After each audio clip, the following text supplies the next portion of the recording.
Tu fais tout bien, tu manges sainement, tu suis ton programme, mais les kilos ne partent pas.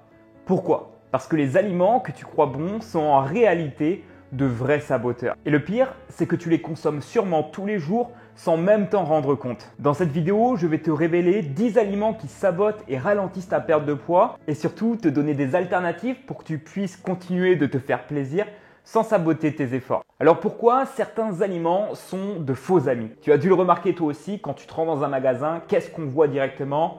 Des produits qui sont purement marketing. Des trucs où sur la boîte il y a écrit healthy, light ou encore naturel. Mais la réalité de nombreux de ces produits, c'est que bien souvent ils sont remplis de graisses cachées, de sucre ou encore d'additifs et plein d'autres choses qui perturbent ton métabolisme et le réduisent à néant. L'idée ici, c'est pas de te dire qu'il faut que tu supprimes certains aliments de ton quotidien ou encore qu'il y a certains aliments qui sont bien meilleurs que d'autres. Évidemment que si tu achètes un produit le plus brut possible, qui a été le moins transformé, par rapport à un produit où c'est tout l'inverse, bien évidemment qu'il a un avantage supplémentaire pour ta santé.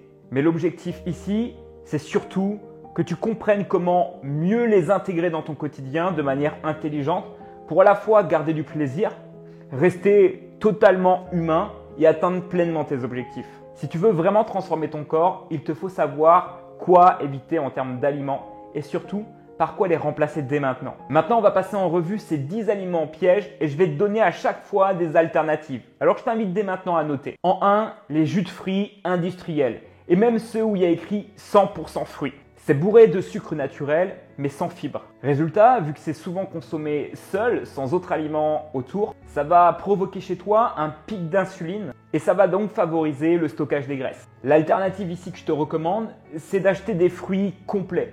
Typiquement des bananes, des kiwis, des oranges et tu vas même pouvoir faire des smoothies.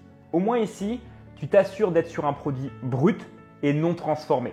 En plus de ça, ça va te coûter bien moins cher. En numéro 2, ça va être les céréales dès le petit déjeuner. Et même les produits où il y a écrit fitness ou healthy. C'est exactement la même merde. Ici, c'est ultra transformé. Tu vas avoir un index glycémique ultra élevé et une heure après, quand tu as avalé ça, tu as tout de suite faim. Je suis sûr que tu vois de quoi je parle. Alors en alternative, je vais pouvoir te recommander plutôt des flocons d'avoine et puis tu vas pouvoir ajouter à ça soit un yaourt en plus ou même un fruit. En numéro 3, les yaourts aux fruits. Ils sont souvent pleins de sucre et surtout remplis d'arômes artificiels. Ici, en alternative, tu peux prendre du yaourt grec et par exemple des fruits secs que tu peux ajouter dedans, et même un petit peu de miel. Numéro 4, le pain blanc et la baguette. Ici, c'était l'une de mes principales erreurs lorsque j'étais plus jeune. C'est que j'avais tendance à consommer à la fois du pain dans le repas en parallèle de féculents que je mangeais déjà comme des pâtes ou du riz. Et ici, on ne se rend pas tout de suite compte, mais les calories peuvent vite monter. L'alternative, c'est déjà, lorsque tu fais un repas, de choisir entre du pain ou un féculent tel que des pâtes ou du riz.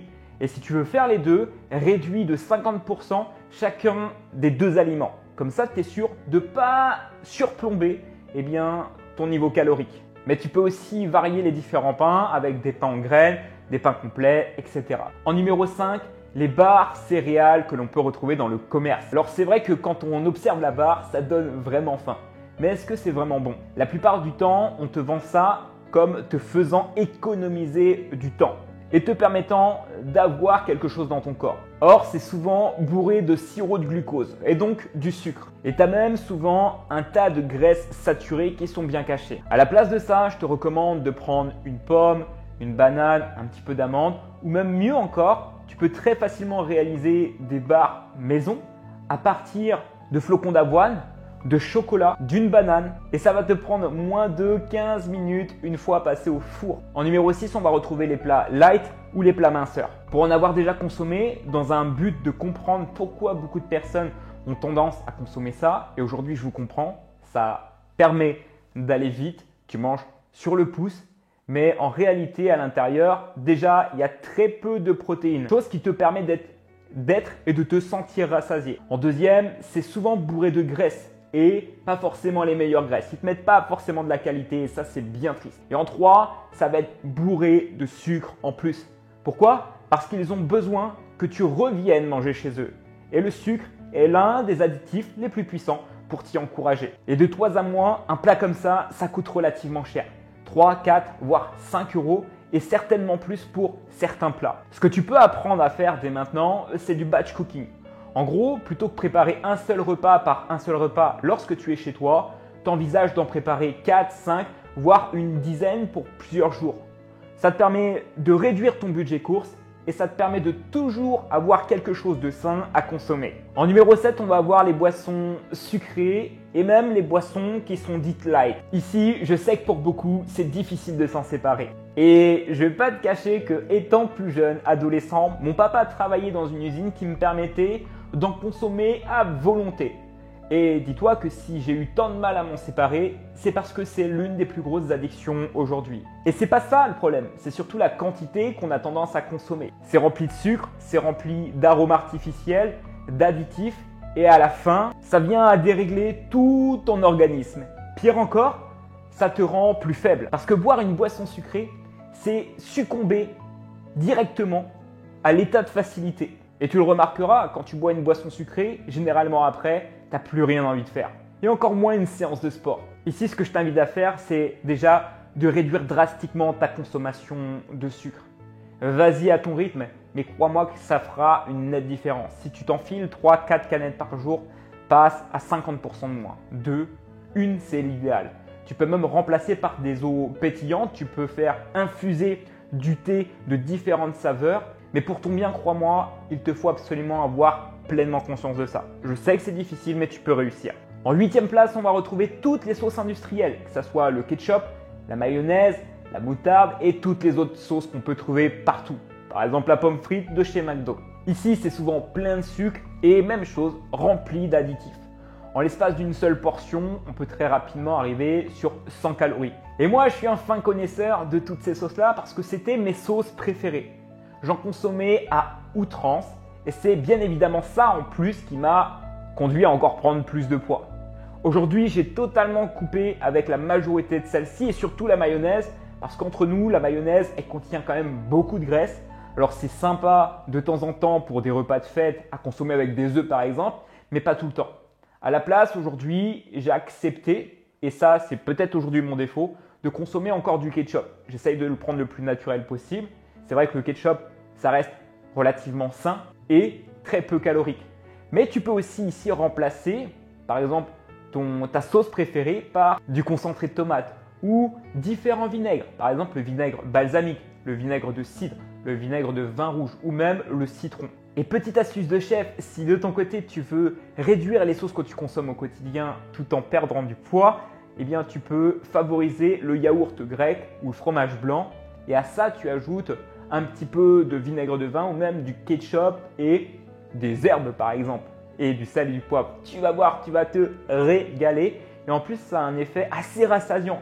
Alors crois-moi, teste ça et tu me rediras. En numéro 9, on va retrouver bien évidemment tout ce qui est fast-food. Les fast-food, une fois de plus, j'en consomme, ce qui veut dire que tu peux réussir à perdre du poids tout en continuant d'en consommer. Mais une fois de plus, tout est question d'équilibre. Si tu t'enfiles 3 McDo par semaine ou 4 pizzas, c'est là qu'il y a un dérèglement qui se fait et qui ne sera pas bon pour toi. Je ne vais pas te faire un dessin aujourd'hui, une fois de plus, c'est marketing et tout le monde tombe dedans. Et même si quand on va à McDo, on se redit plus jamais, la réalité c'est qu'on y revient toujours. Et c'est pour ça que tu ne dois pas te l'interdire. Mais tu dois accepter qu'aujourd'hui, tu dois trouver un meilleur compromis, un meilleur équilibre si tu veux à la fois perdre du poids et prendre un maximum de plaisir. Alors si tu as tendance à consommer beaucoup de fast-food, félicitations. C'est le moment de réduire et à la place, tu vas pouvoir préparer des choses maison. Préparer un burger maison, c'est déjà moins coûteux. Et en plus, tu prends souvent beaucoup plus de plaisir parce que c'est toi qui cuisine. Alors aujourd'hui, sur ton prochain fast-food, challenge-toi de préparer, le manger pour toi et même plusieurs personnes. Ça te coûtera déjà moins cher, tu prendras du plaisir avec des personnes que tu aimes et en plus, tu vas en bénéficier pour ta santé. En 10e position, on va retrouver l'alcool. Et oui, tous les alcools sont caloriques.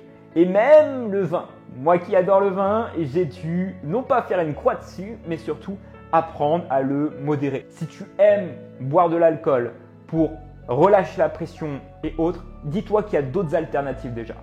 Mais surtout que tout alcool contient beaucoup de calories, surtout tout ce qu'on va retrouver en termes de cocktail. Alors, l'idée numéro 1, c'est que tu commences à te modérer vis-à-vis de ça. Et l'option 2, ça va être de réduire les alcools pour des alternatives. Tu vas pouvoir boire du thé à l'apéro et autres. Non, bien évidemment, je déconne. Si tu veux le faire, tu peux le faire. Mais déjà, commence par modérer ta consommation d'alcool et tu auras des nouveaux résultats. Si tu retires ou que tu réduis ces 10 aliments que l'on vient de passer ensemble, il y a de fortes probabilités que dans les jours ou les semaines à venir, ton énergie augmente, que tu perdes du poids, que tu te sentes plus fort, plus beau, plus confiant. Pourquoi plus confiant? Parce que quand tu réduis les choses que tu sais être malsaines pour ta santé et ton corps, tu augmentes ce qu'on appelle la congruence. Et la congruence, c'est ce qui te permet à la fin d'une journée de te sentir fier et accompli. Et le but, une fois de plus, c'est d'éviter de chercher à être 100% parfait dès le début. Si ton but, c'est ça, crois-moi, tu vas avoir pleinement le temps de le faire. Mais si déjà, tu t'améliores de 20, 30, 50, 80% sur le court, moyen et long terme, ça fera toute la différence. Rappelle-toi, ce qui compte le plus, ce sont les habitudes que tu vas pouvoir tenir sur le long terme et non pas les petits écarts que tu fais de temps en temps. Et pour te donner un exemple par rapport à ça, si toute l'année tu fais relativement gaffe, c'est ok de faire un repas, de consommer plusieurs verres d'alcool lorsque c'est Noël. Il faut arrêter de se mettre la pression.